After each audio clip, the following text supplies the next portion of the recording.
തൃശൂരിൽ വീടു കയറി ഗുണ്ട ആക്രമണം. കരുവന്നൂർ പുത്തൻതോട്ടിൽ വാടകയ്ക്ക് താമസിക്കുന്ന സൗമേഷിന്റെ വീട്ടിലാണ് ആക്രമണം നടന്നത്.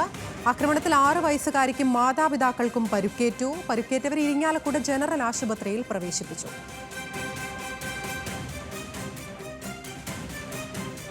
ലെവിൻ കെ വിജയനുണ്ട് വിശദാംശങ്ങളുമായി. ലെവിൻ, എന്താണ് ഈ ആക്രമണത്തിന് പിന്നിൽ? ഉച്ചയ്ക്ക് 3 മണിയോടുകൂടിയാണ് ഈ കരുവന്നൂർ പുത്തൻതോട് ഷാപ്പിന് സമീപം വാടകയ്ക്ക് താമസിക്കുന്ന സൗമേഷിന്റെ വീട്ടിൽ ഈ ഗുണ്ടാക്രമണം ഉണ്ടായത്. പ്രദേശവാസിയായി തന്നെ ഉള്ള അനൂപ് എന്ന യുവാവാണ് ഇവരുടെ വീട്ടിലെത്തി വടിവാൾ വീശി കുടുംബാംഗങ്ങളെ ആക്രമിക്കുകയും മറ്റും ചെയ്തത്. 6 വയസ്സുകാരിയായിട്ടുള്ള സൗമേഷിന്റെ മകൾ പ്രാർത്ഥനയ്ക്കും ഇയാളുടെ ആക്രമണത്തിൽ പരിക്കേറ്റു. സംഭവത്തെക്കുറിച്ച് കുടുംബാംഗങ്ങൾ പറയുന്നത് നിരന്തരമായി നിരവധി കേസുകളിൽ കാപ്പ കേസുകളിലടക്കം പ്രതിയായി കാപ്പ കേസ് ചുമത്തപ്പെട്ട ഈ അനൂപ് എന്ന് പറയുന്ന വ്യക്തി നിരവധി തവണയായി ഈ കുടുംബം വാടകയ്ക്ക് താമസിക്കുന്ന വീട്ടിലെത്തി പ്രശ്നങ്ങൾ സൃഷ്ടിച്ചിരുന്നു. ഇതുമായി ബന്ധപ്പെട്ടുകൊണ്ട് പോലീസിന് പരാതി നൽകിയിരുന്നു.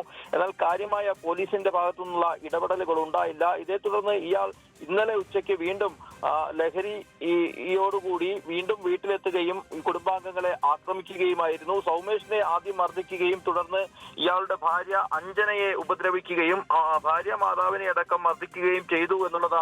ഇതിനിടയിൽ വടിവാള് വീശിയതിനിടയിലാണ് കുട്ടിക്ക് 6 വയസ്സുകാരിയായ പ്രാർത്ഥനയ്ക്ക് പരിക്കേൽക്കുന്നത്. ഈ സംഭവത്തിന് ശേഷം ഇയാൾ വീട്ടിലെ സാധനങ്ങൾ അടിച്ചു തകർക്കുകയും വീട്ടു സാധനങ്ങൾ മറ്റും തകർക്കുകയും എല്ലാം ചെയ്തിരുന്നു. അതിനുശേഷം ഇയാൾ അസഭ്യം പറയുകയും പിന്നീട് ഇവിടെ നിന്നും സ്ഥലം വിടുകയുമായിരുന്നു. പോലീസിന് പരാതി നൽകിയിട്ടുണ്ട്. പോലീസ് അന്വേഷണം നടത്തുന്നു എന്നുള്ളതാണ് ഇരിങ്ങാലക്കുട പോലീസ് നൽകുന്ന വിശദീകരണം. പ്രതി സംഭവത്തിന് ശേഷം ഒളിവിൽ പോയിരിക്കുകയാണ്. നിരന്തരമായി ആക്രമണം ഈ വീട്ട് കുടുംബാംഗങ്ങൾക്ക് നേരെ ഉണ്ടായിട്ടും യാതൊരു നടപടിയും പോലീസ് സ്വീകരിച്ചിട്ടില്ല എന്നുള്ളതാണ് ഈ കുടുംബാംഗങ്ങൾ പരാതിക്കാർ പറയുന്നത്. ആതിര, തൃശൂരിലാണ് ഇത്തരത്തിൽ വീട് കയറി ഗുണ്ടകൾ ആക്രമണം നടത്തിയത്. നിരന്തരമായ ആക്രമണ ഭീഷണി ഉണ്ടായിരുന്നു എന്നാണ് കുടുംബം ആരോപിക്കുന്നത്. 6 വയസ്സുകാരിയായ കുട്ടിക്കും പരിക്കേറ്റിട്ടുണ്ട്.